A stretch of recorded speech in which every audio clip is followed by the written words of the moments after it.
প্রিয় ছাত্রছাত্রী, তোমরা যারা বিভিন্ন কম্পিটিটিভ এক্সামে অংশ নিচ্ছ তাদের বলবো আমার এই শর্ট ভিডিওগুলি শেষ পর্যন্ত দেখতে।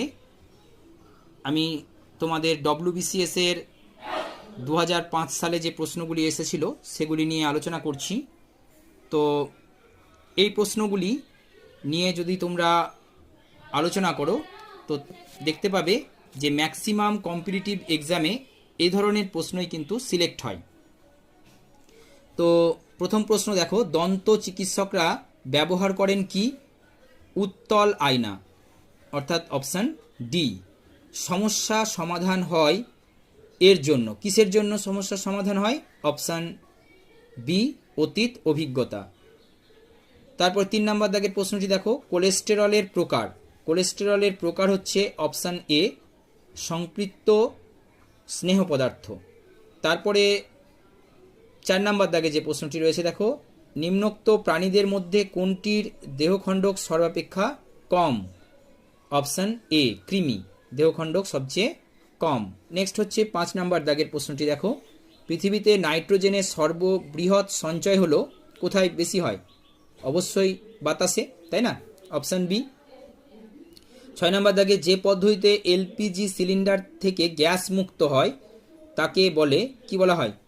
সেটাকে বলা হয় ডিফিউশন। এলপিজি সিলিন্ডার থেকে গ্যাসটা যখন বেরিয়ে আসে সেটাকে বলা হয় ডিফিউশন, অর্থাৎ অপশান এ।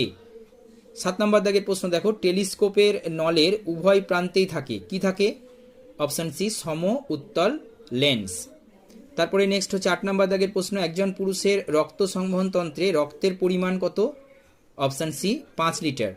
তারপর 9 নম্বর দাগের প্রশ্নটি দেখো, নর এপিনেফ্রিনের প্রধান কাজ কি? রক্তচাপ বৃদ্ধি করা, অপশান এ। তারপর চলে এসো 10 নম্বর দাগের প্রশ্নে, উদ্ভিদ গ্লুকোজ সঞ্চিত রাখে কোথায়, কিভাবে? শ্বেতসার রূপে, তাই না? Option C. 11 নম্বর দাগের প্রশ্নটি দেখো, কোষের গঠন অনুযায়ী নিম্নোক্তদের মধ্যে কোনটি সবচেয়ে জটিল?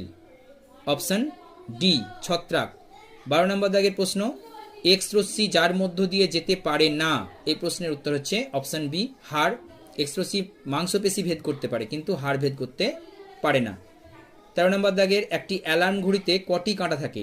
অ্যালার্ম ঘড়িতে 4টি কাঁটা থাকে, অপশান ডি।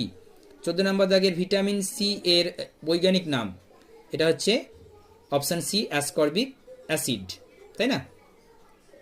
তারপরে চলে এসো 15 নম্বর দাগের, নিম্নোক্ত উদ্ভিদ কোষকলার মধ্যে কোনটি মৃত কোষ দ্বারা গঠিত? অবশ্যই এটা হবে তোমার